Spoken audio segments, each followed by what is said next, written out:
ini menunya pancake loh, dengan berbagai macam selai tentu saja. Habis itu kami diajak dikasih kegiatan yang mereka namain guided tour. Jadi kami dikenalin sama semua tempat yang ada di Suderbin Eco Village ini. Yang pertama kami dikenalin sama pertanian yang mereka buat sendiri. Uniknya karena mereka ini vegetarian, jadi ya nggak ada hewan dong. Mereka nggak makan hewan. Di sini juga mereka membuat makanan mereka sendiri. Jadi berbagai macam sayur itu mereka usahakan untuk buat sendiri ya, walaupun Mbak Lisa sendiri mengakui belum bisa memenuhi kebutuhan, tapi kayaknya udah mayoritas nih. Nah di sini juga teman-teman bisa lihat bahwa bentuk tanahnya itu dibikin kayak apa ya, cekungan. Supaya apa? Untuk melindungi tanaman-tanaman sayuran yang mereka tanam dari dinginnya angin utara. Nah, teman-teman juga bisa ada greenhouse loh di sana. Di dalam greenhouse tentu saja untuk menanam beberapa tanaman yang nggak bisa untuk suhu yang sangat dingin. Kalau teman-teman bisa ngerasain dalam greenhouse ini rasanya sangat hangat. Nggak sangat sih, tapi cukup hangat. Ada terong, ada tomat dan lain sebagainya. Ada di dalam sini. Nah, di sini kan apa yang manusia produksi akan dikembalikan lagi ke manusia, termasuk pupuk. Jadi tadi saya udah liatin WC-nya. Jadi kalau kita habis buang air besar, kita harus naruh kayak kompos, ya serpian kayu gitulah. Itu tadi tumpukan itu adalah tumpukan yang ada apel, kelihatan gak sih di kamera? Tumpukan yang ada apel. Tuh ya, belakangnya. Itu adalah hasil dari produk manusia yang dikompos. Jadi kayak gitu. Jadi sebenarnya tadi itu tumpukan pupuk.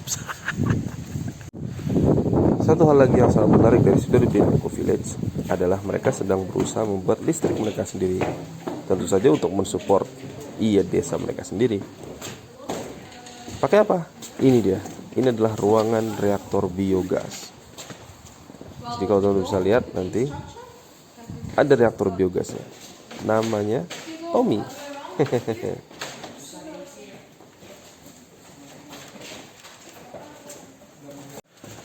Di sini ada reaktor biogas. Gila. Ini reaktornya, lubang besar. Namanya Tommy. Jadi bedanya kalau di Gunung Kidul kan biasanya biogas itu pakai kotoran sapi. Di sini enggak. Di sini biogasnya hanya pakai dari kitchen waste. Jadi sisa-sisa sayur, makanan masuk ke situ. Ya proses biogas normal lah. Gasnya diambil, sisanya sebenarnya itu masih bisa dipakai buat kompos lagi sih. Jadi ya bener-bener mantap bro. Reason to experiment a bit, but otherwise we hope to use this area like either for seed saving or like something connected to the dome, but that needs to have dry.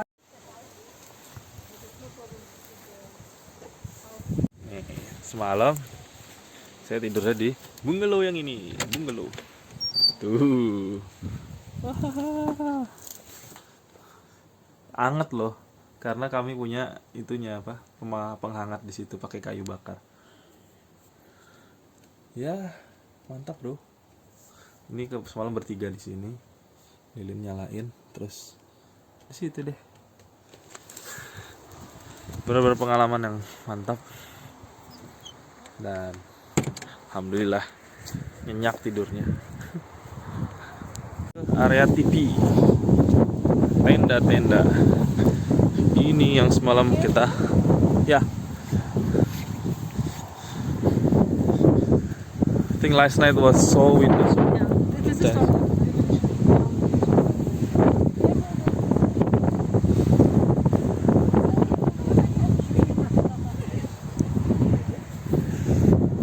Semalam kita di sini ngobrol, ditemani kayu bakar, ditemani bonfire. Seru banget, seru banget.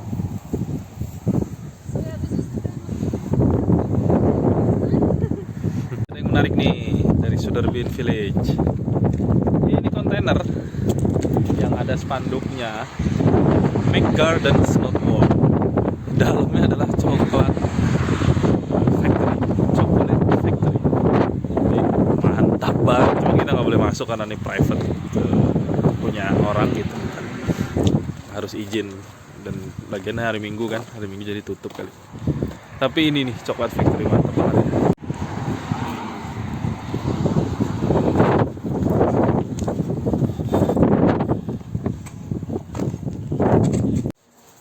Sekarang kita lagi dalam salah satu toilet yang ada di Suderbin Eco Village, sorry.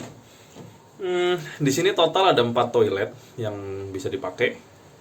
2 dekat sana, 1 yang ini, 1 lagi untuk orang yang minum obat. Yang tadi, kalau nggak salah tadi saya sempat cerita ya. Kalau lagi minum obat, karena dalam tubuh kita lagi ada bahan kimia tambahan, maka untuk pipis atau buang air kecil atau buang air besar harus pakai toilet khusus, karena nanti hasil pembuangan kita itu akan diolah secara khusus. Sekarang saya mau review salah satu toilet yang menurut saya ini toilet terbaik yang ada di sini. Kenapa? Luas pertama dan pemandangan oke. Pemandangan oke banget, sumpah. Tapi kalau orang nggak biasa di toilet dry kayak gini, dry toilet istilah mereka, akan agak repot ya. Dry toiletnya bukan dry toilet yang kayak orang Eropa nggak boleh ada air di bawah bagaimana. Ini benar-benar benar-benar dry. Saya kasih lihat. Ini kayu full semua, full wooden. Kayunya mungkin apa nih, willow kali ya. Jadi teman-teman, tadi saya juga udah ngasih lihat kan ya bentukannya kayak gimana. Nah, ini enaknya di sini juga ada incekan kaki, dan untuk orang seperti saya enak banget tempat duduknya seluas ini. Bisa buat jongkok. Jadi nanti kalau Anda buang air besar, dia akan masuk ke sana. Plung gitu ya. Tapi kalau Anda buang air kecil, dia akan masuk ke sini, arahkan ke sini. Kenapa dipisah? Karena buang air kecil itu produknya kan berupa liquid. Dia nanti akan diolah secara khusus, sedangkan yang benda padat gitu ya, hasil dari buang air besar kita, itu akan masuk ke sana, dan itu setiap habis buang air besar ditambah kompos kayak gini nih. Ini apa sih? Ini kalau dari saya perhatiin beberapa kali di sini, rumput kering, potong serpihan-serpihan kayu dan sebagainya nih. Nah, jadi kita ambil aja sebenarnya pakai cup sih, cuman di WC yang ini nggak ada cupnya. Jadi karena saya yakin aja nih sesuatu yang bukan sesuatu hal yang najis gitu ya, ambil aja, taruh, buang. Karena saya nggak habis buang air besar, jadi nggak. Dan kenapa nih paling enak? Tadi saya bilang paling luas. Tuh botol minum saya. Ada bak, entah bak untuk apa, tapi ember, entah ember untuk apa. Lilin, luas ini. Dan pemandangannya. Jadi kalau kita nongkrong, kita bisa lihat pemandangan di luar, dan ini bagus banget. Walaupun ini adalah toilet paling jauh, tapi saya paling selama 2 hari 1 malam di sini, 2 hari 1 malam di sini, saya paling suka di sini. Toiletnya ya, bukan tinggalnya di sini, tidurnya. Enak banget dan paling bersih dan nggak bau. Ini nggak bau sama sekali di sini. Kalau 2 toilet yang tadi mungkin karena paling sering dipakai ya sama teman-teman Suderbinian. Istilahnya Suderbinian adalah orang-orang yang tinggal di Suderbin. Itu kayaknya karena sering dipakai akhirnya kan apa namanya ya, di bawah endapannya makin banyak ya, akhirnya baunya makin menyengat. Walaupun ternyata kalau saya perhatiin tuh kayaknya bukan bau produk manusianya sih, tapi campuran dari kompos, karena lebih banyak bau daun keringnya dibanding bau. Dan yang paling baunya kan sebenarnya BAK-nya ya, bau agak pesing gitu. Dan ini nama toiletnya adalah Rapunzel. Kenapa? Tadi saya diceritain sama Mbak Alisa yang kayak pegiatnya di Suderbin Village ini. Yang bikin tempat ini, yang bikin Suderbin ini, dia tuh membangun ini semua, dan apa namanya, nama-nama atau background latar belakang dia ngebangun ini, bangunannya ya, bukan latar belakang ngebentuk Suderbin Village, latar belakang dia ngebentuk bangunan ini itu biasanya diambil dari fairy tale. Dan ini namanya Rapunzel, kayak istananya Rapunzel tuh katanya sih, saya juga nggak tahu. Tuh bentuknya kayak istana Rapunzel, lucu ya. Dan ini toilet itu ada logo pup ada logo pup senyum, happy sekali dia. Nah, stepnya setelah buang air besar atau buang air kecil, teman-teman cuci tangan di situ. Karena lagi corona, jadi disediain juga tuh hand sanitizer. Di dalam juga tadi ada hand sanitizer ya. Itu ada sabun batang. Jadi ini WC terbaik yang saya WC terbaik, WC yang paling saya pakai, toilet yang paling saya pakai selama saya di Suderbin Village. Rapunzel, terima kasih Rapunzel.